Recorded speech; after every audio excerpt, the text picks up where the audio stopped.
How are you? Hope you're well.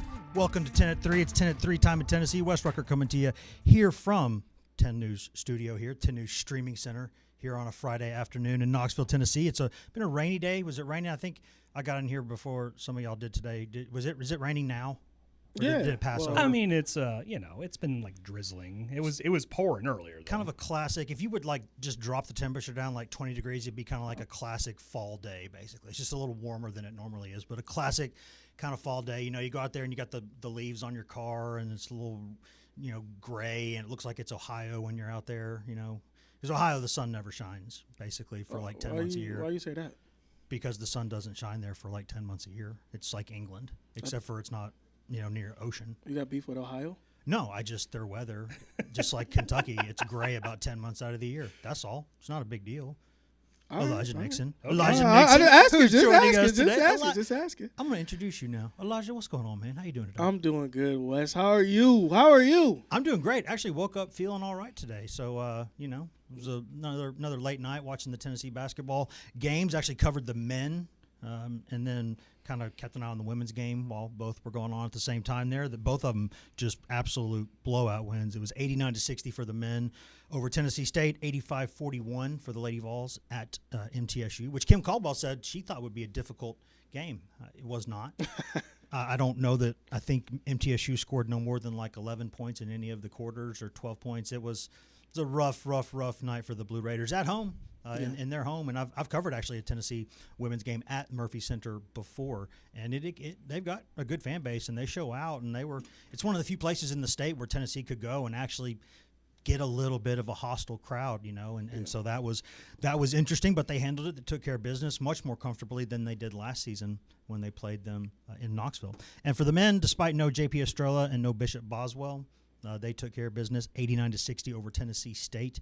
Really just the first 5 minutes, about as good as Tennessee's looked all year, basically. You had Amari Abraham out there hitting three threes early on, and, it's like 19-2 run, and the game's basically over before it starts. Then Okpara hits a three to make it 29-6, and you're like, well, it's just a matter of how bad this is going to be now.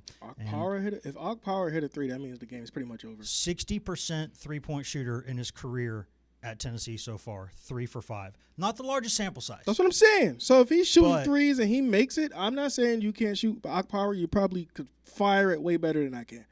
But when he hits a three, go ahead and just warm the bus. Basically, yeah, it was Tennessee State was like it's like that Abe Simpson. He walks in, grabs the hat, walks out. Yeah, that's kind of how it was for Tennessee State last night. And we got a couple extra special guests in here today. We got Shelby and Justin, who probably don't want to be on camera, but I will put them on there at some point. Go. I will put them back there. So there they are in the back. There they are in the back. Here. They're just valuable members of our digital team who are going to be in here helping the Lord of the Streams, Tom Barclay and Maddie. They're when they're on the ones and twos. So we're going to have basically the whole family is going to be able to come in here and run this at some point. That's going to be very, very nice. But a couple of absences for the women last night as well before we move on to football. Jersey Wolfenbarger was out, strep throat. Alyssa Latham was out with personal reasons. Don't know what those are, but they call them personal, right? That's her business. She was there. She just wasn't participating. So at least she was there. I don't know what the personal reasons are, but again, if they think or Kim Caldwell thinks they could be back in the next game or so, so that could be okay. Although strep throat, you never know. You don't want that to turn into like a bronchitis or pneumonia or anything. Right. You got to take care of that stuff. So hopefully you say strep throat and you're like, oh, it's not that big a deal. Some people it's a big deal. So hopefully for her it's not a big deal. Any type of sickness is a big deal. I don't care what you're talking about. If you out there coughing on people, I get it. You spit, you sweat, all that stuff when you're playing basketball, football, soccer, whatever. But if you're getting people sick, come on, man. Stop being nasty. Think about me for Basically, a second. just stop being nasty. Michael Jordan playing with the quote-unquote flu, that's disgusting. It is. Now, for the playoffs, I'm like, I don't know. I mean, for the playoffs. I mean, it is. But years later, it turned out it wasn't a flu game. He had food poisoning. Yeah. Well, that's a stomach flu, Yeah. right? Maybe something similar. I don't know. Basically, I know this. Physical pain I can handle for the most part all day long. I get sick, I'm a toddler. Seriously. Like, my wife knows this. When I get sick, I turn into a 3-year-old. Really? Yes. Now, I could, like, break a bone, anything physical. I'm fine there. Whatever. Just tape it up and go on. But a sickness, no. What is the Wes Rucker traits when he's sick? Honestly, whining. like a child, sitting in bed, covered up, whining. Basically, yes. You sit there all the time? Basically, yes. If I'm sick, I will sit there in the bed for the entire day, and I will whine for a majority of it. I'm best left alone in those moments, to be honest. Just bring in some water and some tussin every couple hours, and other than that, just stay away. That's basically how to handle it. I don't do well with it. I just don't. That sounds. I wish that I did, but I don't. So, sounds normal. and remember, we got rules on this show. Tell the truth, right? That's it. Tell the truth and nothing but the That's truth. what like Eleven says there in Stranger Things. Friends don't lie to each other. We don't lie to each other. I'm a baby when I'm sick. So hopefully she gets back soon. For the men with their injuries, we've talked about this a lot this week. Good news with JP Estrella. That looks like you say just a bone bruise. I think there's maybe a little bit more to it than just a regular bone bruise, but you could call it a bone bruise and not be wrong. So that's what we're going to call it. And so because I'm not a doctor and I was told it's a bone bruise. So I'm like, okay, I'm going to say bone bruise. I can understand that. That's two simple enough words. Normally that's a couple weeks, depending on, it's a plus or minus there, 2 weeks, about when someone comes back from that, depending on how comfortable they are. So we'll see. That would make it kind of not impossible, but maybe unlikely that he plays next week with those big games. But we'll see. We'll see. I wouldn't, if I was them, I wouldn't rush it because, I know it's a big tournament out there in Vegas, especially you see him going to Houston, a team that you've seen last year, then you beat to get to the next round of that tournament. I just think that they want that Houston game. You do, but it's like to me for Tennessee, I just personally think that because you don't want to hurt anybody. You don't want to get hurt because you're going to see this team not again. this time of year. No. Yeah, you're going to see them again in March. You're going to see them again in February. So I think at the time you just want to make sure that he's good to go. It is now, and for sure. Now you're balancing a couple things there. One, you're balancing, yes, you need to be healthy for March. The other thing is, though, games like that, like premier non-conference games, they can make a difference in a full seed line in March. And so that could be the difference in you being a 1 seed or a 2 seed, a 2 seed or a 3 seed, a 3 seed or a 4 seed. And that, if Tennessee, the past 2 seasons, there were 2 teams 2 seasons ago that Tennessee could not beat. And unfortunately, one of them got paired with Tennessee in the bracket. So Tennessee didn't go to the Final Four because couldn't beat either UConn or Purdue and ran into Purdue in the Elite Eight. And then last season, I think Houston and Florida were probably the only 2 teams I don't think Tennessee could have beaten. Maybe Florida, maybe, but I didn't like those matchups for Tennessee, and we saw that later in the season, right? When Tennessee and Florida played in Nashville, Florida just got better, got hot at the right time, and then won a natty, and fairly so. And Tennessee got paired with Houston in the region, and so didn't get to go to the Final Four. So that's 2 years in a row where if you're just 1 seed line higher and you're not facing them, then you're probably, I think, getting to at least 1, if not 2 Final Fours. So it doesn't matter in terms of how important things are in March, and you don't want to risk it. But if you can go and you're not going to make it worse, it wouldn't be the worst idea to go. Now, the interesting thing, too, is with Bishop Boswell, that has apparently gotten, I don't want to say severe. It's not that at all, but it's gotten a little more significant. It started with a problem in his foot, and then it's kind of gone. It's traveled upward, and now he's got kind of a little hamstring problem again while he's fighting his way back. So that's gotten a little more complicated, but I think that's still not like you're not talking about a long-term absence, but it is a hamstring, and anytime a hamstring starts barking at you, you have to shut that thing down for a while, or else it's just going to stay there all season. So that is not as pressing for Tennessee because as good as Boswell is defensively, they got a lot of guys, and Amari Abram is playing very well right now, Yeah. And really, they can keep playing a lot of these bigs because the big-to-big passing on this team is so fun to watch. And I can't tell, Elijah, if it's because they've just got more big guys that they're playing or if it's that these big guys are better passers than average for big guys because you're seeing a lot of big-to-big dimes that are really fun right now. And I like what you said that because even in the NBA, we're seeing guys that's centers, power forwards can push the ball and move the ball around. Yes. You've seen it with Jokic a lot with Denver, and now you're seeing it here. What this is just telling me that there's unselfishness because they're finding guys, and they're not just passing to them, they're alley-ooping to these big guys. You know what I mean? So it's like I'm happy to see that there's unselfishness. It could be an anybody night. Like you talked about Akpara when JP comes back. Like it's gonna be something where you like, okay, Tennessee's bigs. as much as we talk about Nate Ament, Tennessee's bigs is going to be a problem as well. And I think that, with the unselfishness of this offense and some tough defense as coached by Coach Barnes, I think Tennessee could make a run off of this because basketball to me is just efficiency. And if you can get to the spots at a high level, I think you can win it all. And I think it's so funny, and I'm, you said it correctly, but talking about Nate Ament, like not including him in with the big men, it's kind of funny because, kid's 6'11", right? Yeah. But it's just he's a wing. It's what he is. But he can play the 4. Mm-hmm. And really, I don't think you want him to, but if you're playing a small ball team or you're, chasing a game late and you need a lot of stuff out there, you can throw him at the 5. He's 6'10", 6'11". He can space the floor and try to go in there and rebound, and he can do that stuff, obviously. So now usually when he's rebounding, he's going up against another wing, so that's advantage Nate Ament every time because none of them are as long as he is, and usually not as athletic and smooth. A little bit different when you're trying to box out a guy who's 260, 270. You see the way, like when Jalen Carey leans on people, how problematic that is for them because he just moves guys. Yes. And, man, it's so frustrating. He, last night, was playing so well offensively. He was creating for others. He had like 4 dimes, I think, when he was in there. He had some rebounds. He was scoring the ball. But he just kept fouling people. And so he only got to play like 13 or 14 minutes. And Rick Barnes, after the game, he said a lot of things. And I think we're going to hear from Rick here in a minute, Tom. Do we get that? Are we squared away there? We do have the video. You'll see there's a timestamp on it, but just don't pay attention to that. Don't pay attention to it. No big deal. No big deal.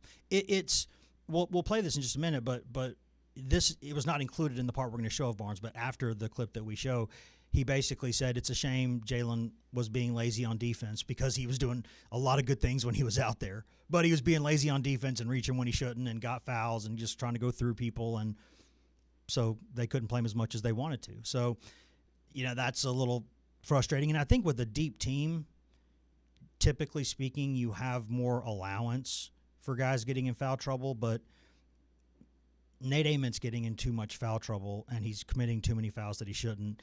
And I keep saying this, and I probably sound like a Debbie Downer. I'm not trying to do that.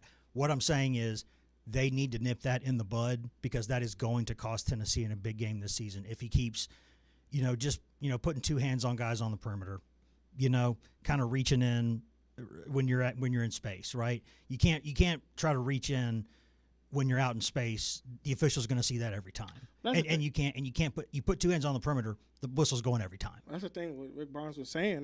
Because he's so used to guarding, like we talked about, 4s and 5s and some odd of 3s. But on a college level, he's going to have to move his feet a little bit more. And that's what these games are for. These games are for you to learn and see what these athletes are going to look like as he go into SEC play. And next week, like I said, we all know when they go to when they go to play Houston and Vegas, he's going to see these guys again. So he's going to have to learn to move his feet, how to use his length, how to use his speed, his lateral quickness, and in a way where he's going to have to be a better defender than what we may think if Tennessee wants to go how far they want to go. So, again, it's going to come with foul trouble. It's frustrating, but you can see it's going to happen because this is new to him. It's like telling a newborn to walk. He's a baby. Or trying to tell a toddler to do anything. Yes, so it's going to be tough. Literally anything. Yeah, so it's like he's gonna figure it out, and I think it's going to take. It's going to take to SEC play for him to figure it out. I don't think he's going to know that fast just yet. Yeah, they do a lot of things. I think the way you put it there, I like that. It's Rick Barnes says the same thing with a different language. He always says, "Get to your spots, get to your spots," and people like you watch offensively, Jacoby Gillespie. That's a guy who gets to his spots. He knows where to be on the floor. And that's not just like running the play. That's scanning the field, scanning the court, looking up, going where the space is, knowing where you can attack, knowing where, okay, this guy's going to go here, so I'm going to go here, anticipating. And the way that he's got this skill that you see in the college level, you usually see it more so from older guards. In the NBA, pretty much everybody does it.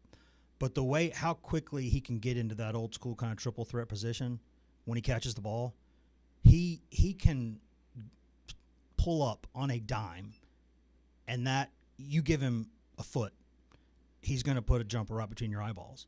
That's what he's going to do. And he gets up and rises and fires very quickly. And he gets into that spot as soon as he catches the ball. rhythmically. He just kind of gets into that position where it's like, I can pass it, I can shoot it, I can take you off the bounce. And he does that pretty much every single time he catches the ball. And that's when you can anticipate things. I mean, in the history of sports, and definitely the history of basketball, if you can get to your spots, you can do a lot of things. It offsets a lot of things. Like if you go back and watch film, like Larry Bird was never one of the most. He was almost always the least athletic dude on the floor. Right. It seemed like he was slowest, didn't have a lot of lift, but he just knew where to be, and he knew he was 1 or 2 steps ahead of you, and that kind of, not everybody can read the game the way he could. Right. I mean, he's Larry Legend, but when you see older guys, that's the value of older guys in college basketball, is they can see things. They know when possessions are breaking down, how to reset with 5 or 6 seconds on the clock and not be panicked. And they're not panicked. And they can reset, take a deep breath, and they still know they have time to drive, draw, dish, and make a play. And I'm happy you say that, Wes, because, to the naked eye, we look at basketball as just putting the ball through the hoop. It's like 4 or 5 things that got to happen before this guy get freed up. The screen has to be on the right, the backdoor cut, or whatever. And set, or it's a foul. Yeah, like we just look at it and be like, oh, he sucks because he missed a shot, or he just shot over it. No, a lot of things have to go right for you, and you only got 24 seconds to make this happen. Really, when you get past half court, really about 18 to 20. So, and one of my favorite things, if you go file this under things that once you see them, you never unsee them. The way Rick Barnes point guards get the ball, unless it's a transition where they just go, if you look at where the guys line up on free throws on the sides, on the lanes, they go right down that line like an arrow, because they're coached to do that, and if they don't do that, they're not going to play.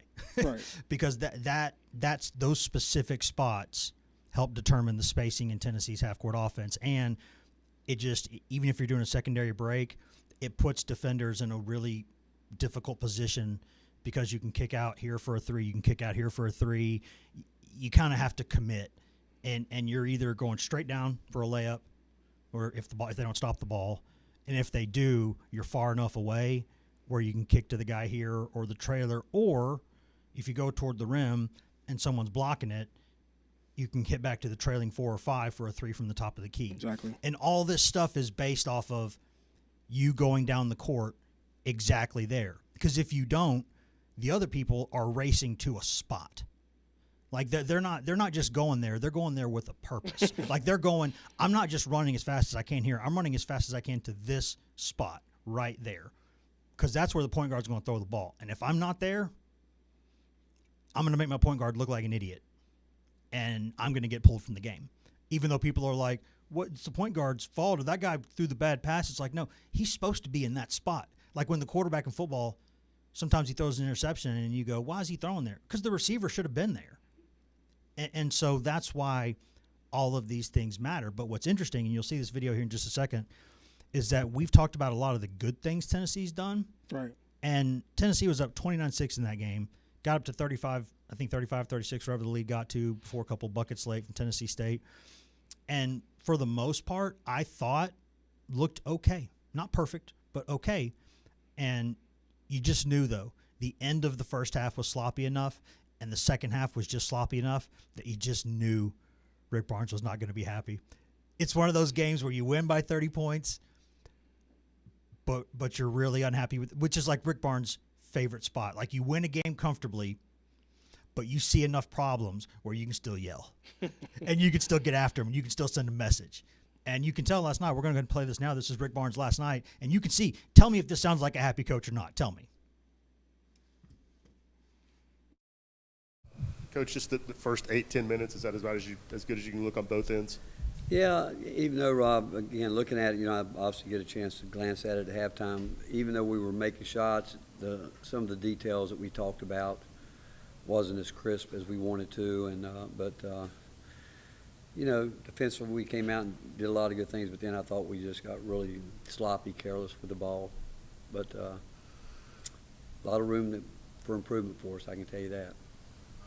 Is the rate that you guys have turned the ball over at through 5 games concerning to you? Yeah, that's been our whole deal. We talk about possessions. You score 89 points and you turn it over 17 times. And it's the way we turn it over. Again, not to take anything away from Tennessee State, because I think that they're well coached. They play their style. They can get you maybe going a certain way, but it wasn't that. It's just turnovers that we absolutely shouldn't have. And it is a concern. Because we're not going to win the way we want to win if we keep turning the ball over that many times. How encouraging was it to get the news back on JP that it wasn't a season-ending injury? And do you have a timeline where you'd hope to have him back? I don't know. When I asked Chad about it the other day, he said a bone bruise could be anywhere a couple of weeks, whatever a couple is, somewhere there. But I think it'll be based on him and his comfort level and when he feels he's ready to go. Coach, what did you see as far as the front court and their ability to pass to one another, in the paint, and what that looked like? Well, again, we feel like we've got guys in there that see each other. They play with each other. And, again, I think that they need some more opportunities, to be honest with you. I think that would take care of some of the turnover problem if we move the ball a little bit more and let those guys get involved, because they do a great job seeing each other. But they'll connect it and keep it going. And again, we can, and I think we will continue to get better there. Coach, you mentioned the way that you turn it over is what's most concerning to you. What are you finding when you guys go back and watch the film that's leading to most of those turnovers? Well, we have a pretty good feel for the team we're playing and know how certain teams are going to swipe and come challenge.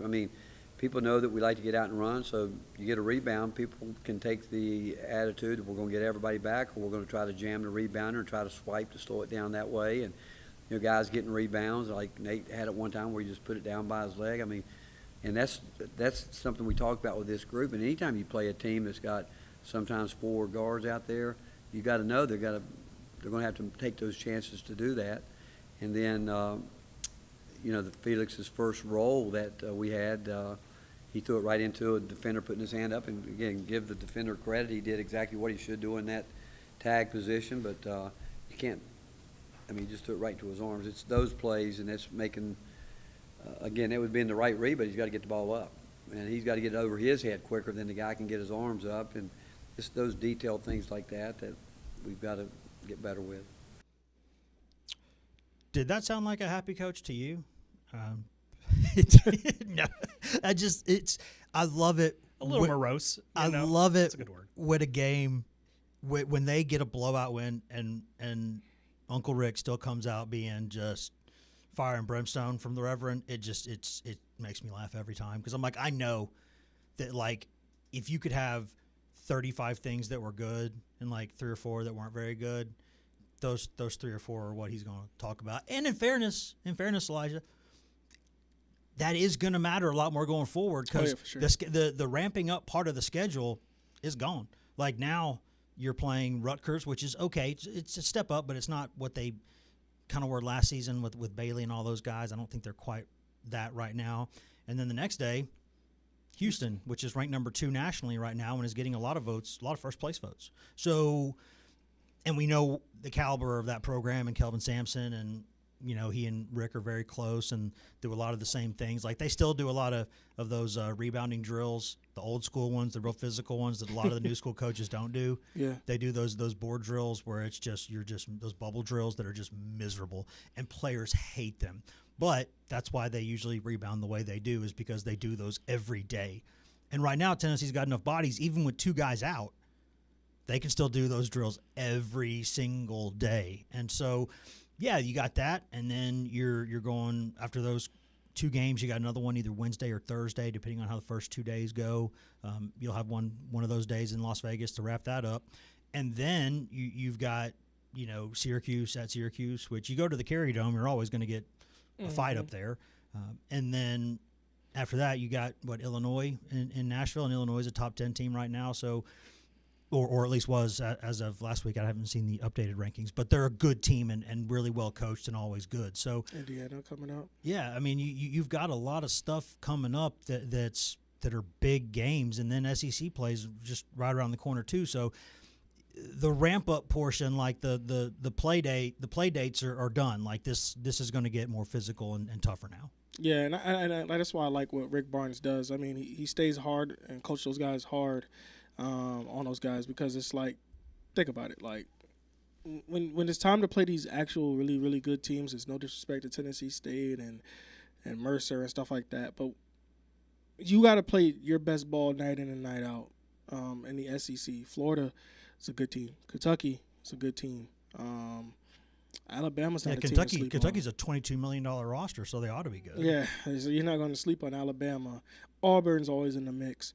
So it's like, think about it for a second. Like, we need to be playing our best ball, and I want to make sure that we don't get lenient against these exhibition match games, kind of, sort of. So that's what I like about Coach Barnes, and I like that, you know, he points out the obvious. It's the turnovers. The turnovers will probably hurt him. Turnovers. And that's what really, to be honest with you, that's what hurt him against Duke. So, and you know, and I think Duke is going to be a top 8 to 4 to maybe a national championship team, no matter depending on how things play out for them. So Boozer's real, man. That dude is real, and they got some other big guys too. So again, he's trying to make sure he coaches the little things now in these exhibitions, and that's what I would respect about him. And you got to tip your hat off to it. I know a lot of people are like, well, you won by 30. Well, you could also lose by 30 if you don't get those little things right. So you got to pick what you want and make sure you execute. Yeah, what's that old saying? The standard is the standard, right? Right. The standard is the standard. And I think Tennessee, I want to look this up to be sure here as I'm poking around here on the iPad. I think Tennessee had, 17 turnovers last night, which, again, is just – that's too many. That's too many. And in a night where they shot the ball fairly well, they tapered off a little bit in the second half, so they ended up about 33% from three, which you want to be a little better. In the first half, they were much better. Shot about 44% from the field, rebounding okay, 20 assists on 25 buckets, really like that number. Got 12 steals, forced a lot of turnovers, forced more than they made, and had more assists than turnovers. So those things are positives, but again, I'm trying to pull up the numbers here on their turnover numbers per game. It's not great. It's much closer to 20 than you want it to be. So, and it's not like, for instance, when you look at the Lady Vols, their turnover numbers are a little different because the pace they play at. It's like Heupel's offense in football. It makes more plays in a game, so it can skew the numbers. So you have to look more at like efficiency numbers and things like that to get a better read on it. So it's not apples to apples there, but it's too many turnovers, and it's something that they got to get cleaned up. And speaking of turnovers, if Tennessee football turns the ball over in Gainesville tomorrow night, it's going to leave with another loss to Florida. And I think you went on record earlier this week. You said Tennessee wins the game, didn't you? I'm still the only one. I'm with Andy Sandberg here on the Lonely Island. I'm the only one so far saying Florida's going to win this game. Well, then you're a lone wolf, so go ahead. You can howl like a wolf, man. You're a lone wolf. Ooh. Wes is by himself. I got It's Tennessee. a lonely island. I'm on a boat. Just me. And it's me and T-Pain. I got Tennessee by 10. I got them by healthy By margin. 10? By 10. Healthy margin. Like it's gonna be so healthy. It's gonna like my plate on Thanksgiving. What I can't wait to wrap around. 10. They're gonna. A freaking 10. It's a gonna. 10. Oh, it's gonna look good. Tennessee by 10. 10 at 3. Wes Rucker. That's why it's going by 10. There you go. So they're gonna win by 10. I think defensively for Tennessee, you want to finish on a high note. I think this is the way you do it. You dominate. I mean, everybody knows he's going to dominate New Mexico State, but now dominate Florida. And that's what my challenge is right now. Can you dominate Florida? Can you make sure that you look as good as you looked the previous week to keep this thing rolling? We all talked about it. Hobbs is back. So can Hobbs continue to make plays? We all know that the corners are, is what and what right now, with Redmond looking like he's coming into his own. Mm-hmm. Looking Let's good. see if he can do his thing back there again, So it's like, and I'm not sure if Arion Carter's going to play tomorrow, but we talked about a lot about these other linebackers that's filling in the role with T-Lander. You got Spillman. You got so many guys that's coming in and doing really, really well. Pilati. Can we keep this thing rolling? That's the only thing that you need to worry about on defense. And I think that, tomorrow it can show. I want to say this correctly, but I don't think Arion Carter's been on the availability report at all this week. So maybe little more extra time off his foot for him, and Josh Josephs and a couple other guys that have been playing through some stuff. Right. Maybe they're healthier tomorrow. And my issue is Florida has had one game this season, Kentucky, where things just went off the rails and it was bad. That game was at 38-7, whatever it was. It was gross. Other than that, Florida has played the toughest schedule that I have ever seen in college football that I can remember. I agree with And you. I know those are heavy words, but go seriously look at that schedule. It's one of the most ridiculously tough I have ever seen. And I have never, ever, ever seen a 3-7 football team with as much talent as this Florida football team has. So you look at these games. I mean, in Georgia, just one of the most recent games, right down to the wire, right? Could have won that game. Ole Miss last week in Oxford could have won that game. They keep getting back on the horse impressively, I think, for a team that is not. It's been losing a lot, for a team that's got an interim head coach, for a team that you have to wait and see when the new coach comes in, who wants to stay, who wants to go, what's the NIL situation going to look like, what's the portal going to do both ways. I mean, you've seen with Tennessee coaches changes in the past, 30, 40 guys or whatever were in the portal at one point before Heupel got the job, or when he got the job. So, yeah. Despite all of that, that team keeps getting back on the horse Saturdays and gets ready to play. It's not executing as much as it needs to, but the talent is there. And despite having 12 guys listed as out, 5 more on the injury report, 17 whatever guys it is, that's a lot. They're banged up, and they have been all year. And so, but they keep kind of getting up and playing. And this is their first game in Gainesville in 4 or 5 weeks. And no matter what's going on with them, and it's been bad, real bad. For Florida, 3-7, that's a 5-alarm fire. It's a 10-alarm fire. Every alarm fire. And so you get all that, but they are back home, and they're ending the season. Since it won't be a bowl game this season, they're going to end the season playing Tennessee at home, Florida State at home.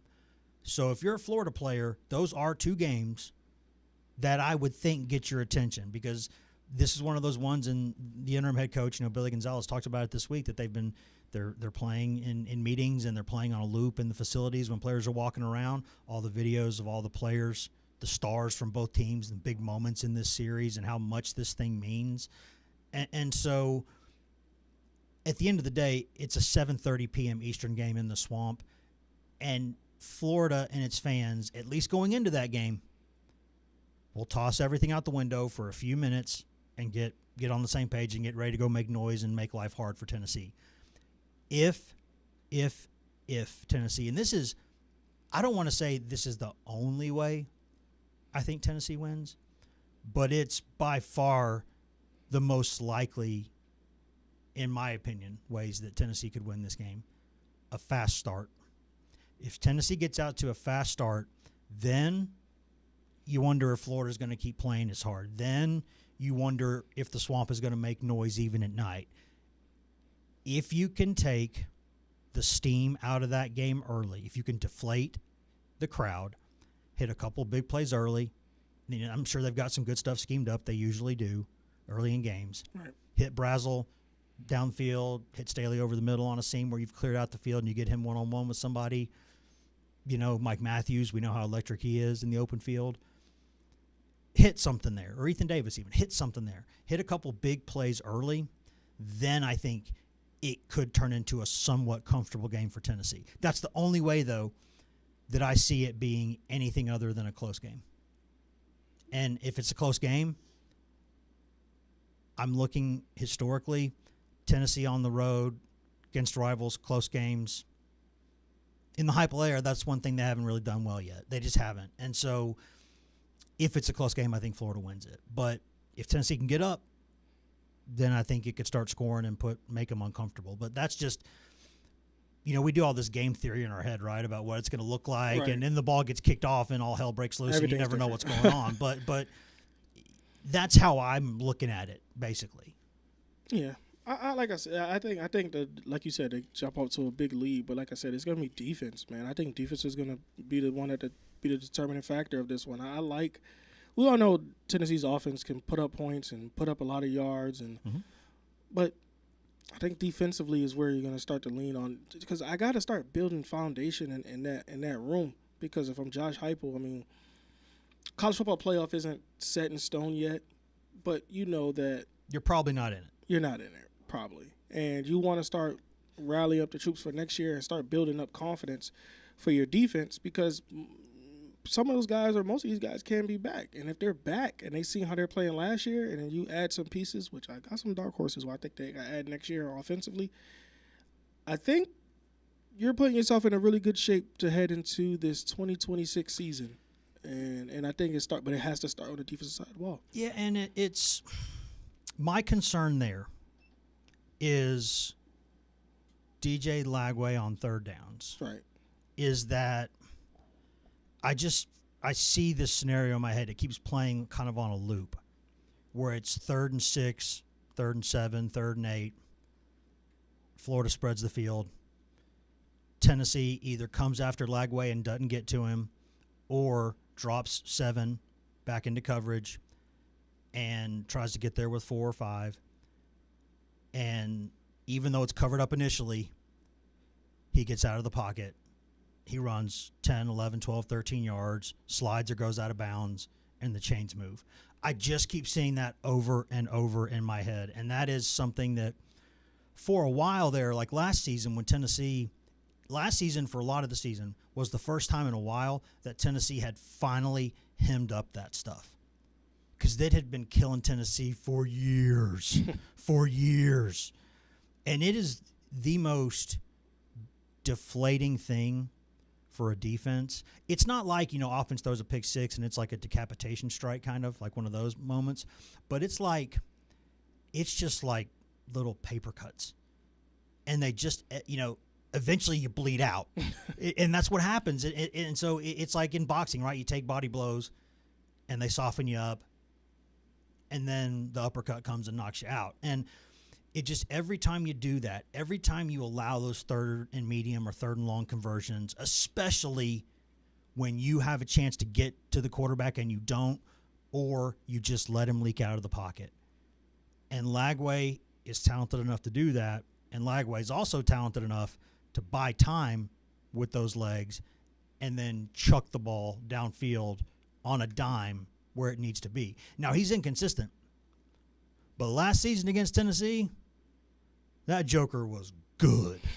That, like Lagway last season against Tennessee, for parts of that second half, you were like, oh, okay, this is the DJ Lagway Florida thought it was going to have. And he made a couple throws in that game. You go back and watch one of those touchdown passes he threw it in absolutely the only place it could be thrown. With the perfect weight on it, drops right in the bucket, in the middle of defenders. And if it's a foot either way, it's not working. But he just drops it perfectly in there. That's Tennessee's going to get. I mean, Florida plays a good defense, but Tennessee's going to make some big plays. That's just what Tennessee does in every game basically. But my 2 big concerns, or three big concerns. One, the one I just mentioned. Don't let Lagway get out of the pocket on 3rd down. Don't let Florida beat you on after you've initially stopped them on a 3rd down. Don't let the second action of a play beat you. Right. Don't let that happen. Number 2, turnovers. Just, listen, Joey Aguilar is going to Joey Aguilar. He's gonna have a couple of throws that you go no, and you hope they turn into no, yes, or no, whew, that could have been bad, no, whew, one of those, and so you just have to hope that they turn into that, because he's gonna do that. He just is. He's gonna throw a lot of dots and make a lot of nice plays, and he's gonna have a couple of throws where you're like, oh no, don't do that. And then my third thing, as always, when Tennessee goes on the road especially, penalties. Holding calls and things, look, those they're going to happen and they're random and they get called or they don't, right? There's holding on every play. Sometimes it gets called, sometimes it doesn't. Just don't make it obvious and then take your chances, right? But the procedure penalties, like not having somebody covered up in the slot or covering somebody up in the slot, not having everybody quiet on the line of scrimmage, moving early. the way Tennessee plays at that tempo, you're gonna have more penalties than most teams, and that's okay because it's baked into the sauce. Because that's, you don't condone it, but you understand it, right? Yeah. You understand it. The problem is, even within that, there's a threshold, and Tennessee keeps going over that threshold, and that just loses games. You cannot consistently be in 1st and 15, 2nd and 12, 3rd and 9. You can't do it. You can't. And 1st and 20s, you just can't have it. Just can't have it.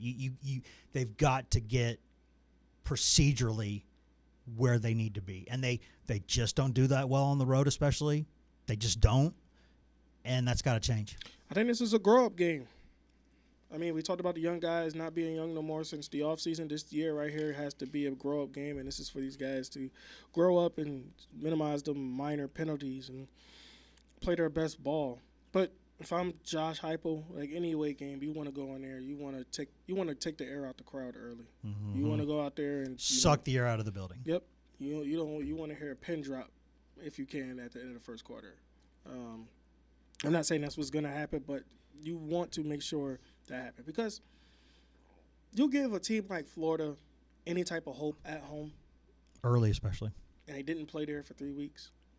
And then you're Tennessee, one of their rivals that come in there, and you didn't beat us in 2003. We want to keep it that way. And you didn't beat us in Gainesville since 2003. We have to find a way to keep it this way. So if you want to just attack early and often, you want to play your best ball early and often. I mean, I'm not going to – I got a bold prediction. I don't think Joey Aguilar turns over the ball tomorrow. Whoa. I don't think. Okay, I know you're not normally a caffeine guy. Did you go straight to liquor this morning? Like what's going on there? Yeah. I gotta know what's been in that cup. I gotta know. Bourbon with ice, baby. No, I mean didn't- that's mine. That's bourbon, but that's just a daily thing. I mean that's this is what this is every day. Why do you think I conceal it in this cup? Straight But up. I just that's Is my bold prediction. He doesn't turn over the football tomorrow. I think Tennessee wins in double-digit form. whoa. I think they get out of there. Hey, I like it. Hey, go ahead. Say it I'm with your not- chest. Say it with your chest. I'm not saying that, I just think that this group here shown that it's more mature throughout the season of how to handle games like this. I think Oklahoma, they lost Oklahoma. Bama, Bama was my worst loss that I see Tennessee. Georgia, they played well. Oklahoma, I felt like it wasn't complimentary, but I think here on out, I think we're going to see some complimentary football. A lot of people are sitting here right now, because it's Friday. Nobody's working right now. If it's Friday 3 to 4, you're not working. Be honest. The Eastern Time Zone, you're done. I mean, for the I'm not day. working. Yeah, you're. None of us are. We're done. You're done for the Tell day. him, Tom. Done That for means the you got day. bourbon with ice too. Yeah. I don't have a drink over here. Actually. I'm a little high and dry. If you, No, if he you catch my drift. pre-games hard before he goes in. All right, he comes in here, he pre-games. But it's like I think a lot of people would like that to happen. I'm not saying I'd be surprised, but New Mexico State, they did come out there, and for the most part, they took care of business maturely. I don't, as long as Heupel's been in Tennessee, so far as I can tell, he has never just had a team completely not ready to play. Right. Now, the issues have been on the road. At times, things fall apart and come unraveled during the game, and then they don't respond well to that, right? Or they keep punching, and eventually the other team starts punching, and then they're done. And so that's been an issue. But I don't remember a game where you just go into it in the first quarter and you're like, man, these guys are just – that's never happened. Never hype 'em. That's never happened. And so I think there is a maturity in that sense with this team and with this program. I do think that. My problem is finding ways to kind of re-seize the initiative when it's taken from you, because you are going to get hit on the road. You are going to get noise on the road. You are going to have moments that go against you. It's baked into this cake. It's there every time. It's always there, right? You can't not have that on the road. And you have to know that's coming, and you have to have a stiff upper lip when it does. You have to hit back when it does, and that has been the issue. Now, it's not easy, and nobody said it's easy. It's not supposed to be easy. You go on the road with 90 to 100,000 people, 80% of which, at least probably, are very hostile towards you. And they're making noise and they're yelling and they get their stuff going and their crowd. Like, it's hard, man. It's hard because it feels like it's not 11 on 11 at that point. It feels like 11 on a million. But that's good teams go take care of that. And that's what Tennessee's got to go do. Because until this season, Tennessee had taken back Neyland. That was a huge part of the process. They had now that Oklahoma game was a fly in the ointment there with that. That was the old cow pie in the punch bowl. That can't happen. Georgia, that shouldn't have happened, but Georgia's been the one team you've not beaten at home. So okay. Or ever. Okay. But that Oklahoma game kind of changed that a little bit. But now the next step is go do that. Since Heupel's been there, no wins in Athens, no wins in Tuscaloosa, no wins in Gainesville. This is your last chance this season to change that. But that's where I think that things will change, because I feel like you hear that all week, and then it's two reasons. One, you hear that all week. You haven't beat them since 2003. Well, yeah, everybody know now. So it's like, Heupel doesn't win on the road. You added more fuel to the fire of them saying, for them not to give up on the season. Yeah, are you competitive or not? What it comes down to. Right. So now you got pride. Let me go down there. Let me just handle, because I think they're Florida and Tennessee's on two different. I think Florida is more like they're looking like they're giving up, where Tennessee, that was my big thing last week against New Mexico State. I know Florida played Ole Miss hard. I know they played. They've been right there. Georgia, all those games, LSU, all those games. They've been right there. But I just feel like those games were in close, but I just feel like they didn't finish them because I feel like it's just. It's not talent. We all know they it's don't not have talent. it. Whatever it is, they ain't got it. That's Now what- they did beat Texas, but Texas. Texas has been kind of Jekyll and Hyde again. But it's But with Tennessee, when I seen against New Mexico State, they didn't give up. It wasn't a pad statting game.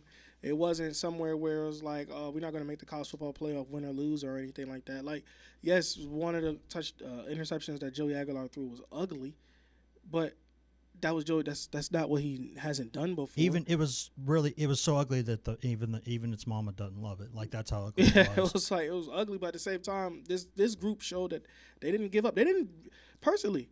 Josh Heupel was calling timeouts defensively to counter whatever New Mexico State wanted to do, because he didn't want to give up a touchdown. That showed me right there. Okay, you still have some type of competitive edge to the season. You want to cover at least. Yeah, you want to cover the spread. I'm like, well, I seen that. I was like, you know what? That's telling me right there that he still has that competitive edge of him wanting to make sure this team plays as best as they can, no matter what happens at the end of the year. And that tells me to something with Florida. I think that they can handle this Florida team, especially on the road, because I think that if it's not one group that's more motivated than the other, I think it's the Volunteers right now, especially with everything that's been said throughout the entire week. And I think if they start fast, that will happen.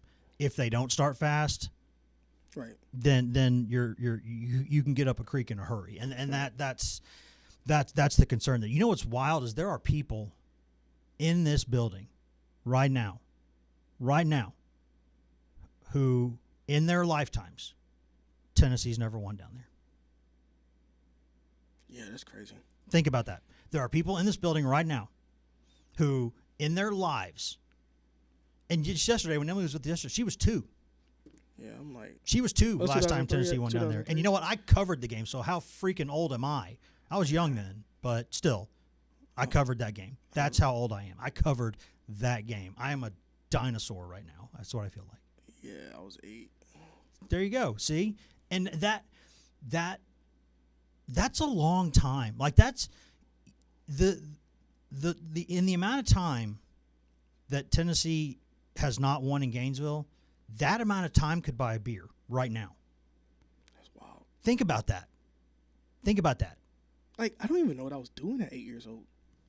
Probably, I mean, I would say you weren't getting in trouble probably too much, where you probably behaved for the most part as a kid, right? I don't know, Wes. I'll tell you, I don't know. I started a lot of stuff. But like mischievous, right? Like just little. Oh yeah, kid stuff. Like little kid stuff, right? Oh, for sure. You're not out there like Grand Theft Auto, Vice City, or San Andreas, right? I mean, you're just out there being a kid. walking around the streets of New Haven, eating pizza and committing crimes. I did walk out the house. I don't know if I can tell this on the podcast. I don't know anyway. I walked out the house, and they were looking for me for a little minute. I was walking down the street. A guy saw me and knew what house I lived at and was like, "Hey, this your baby," and brought me back. Was I 8 at that time? No. I probably knew how to get back home.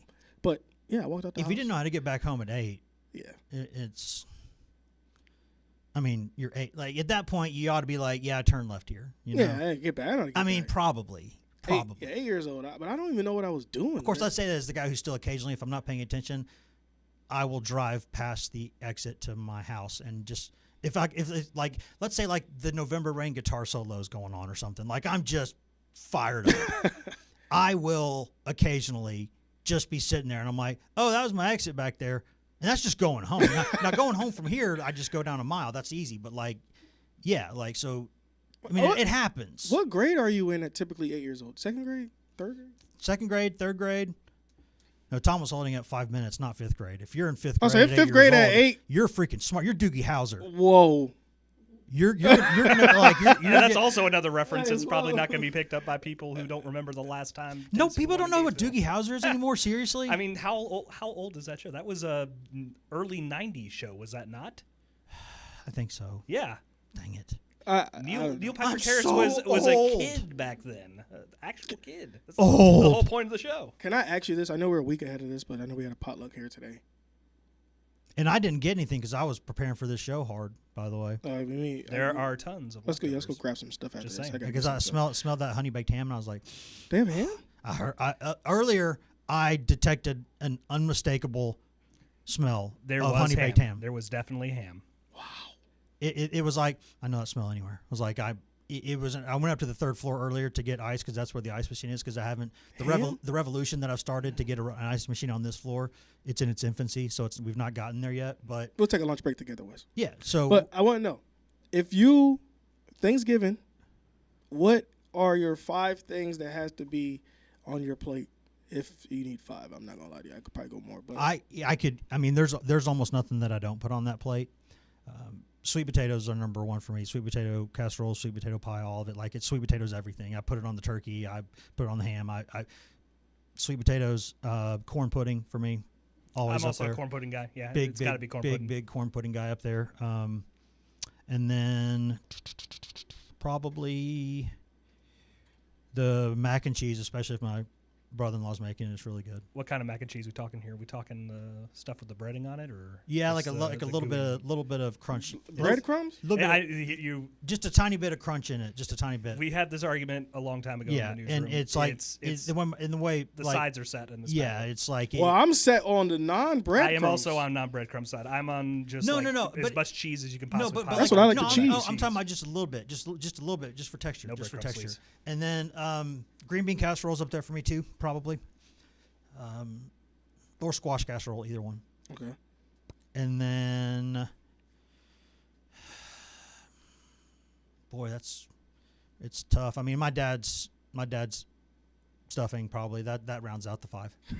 my dad. I don't have the I don't have the recipe yet from him. He makes it every year, and I'm like, Dad, listen, I want you to live another 100 years. Right. But let's be honest here, you're pretty old.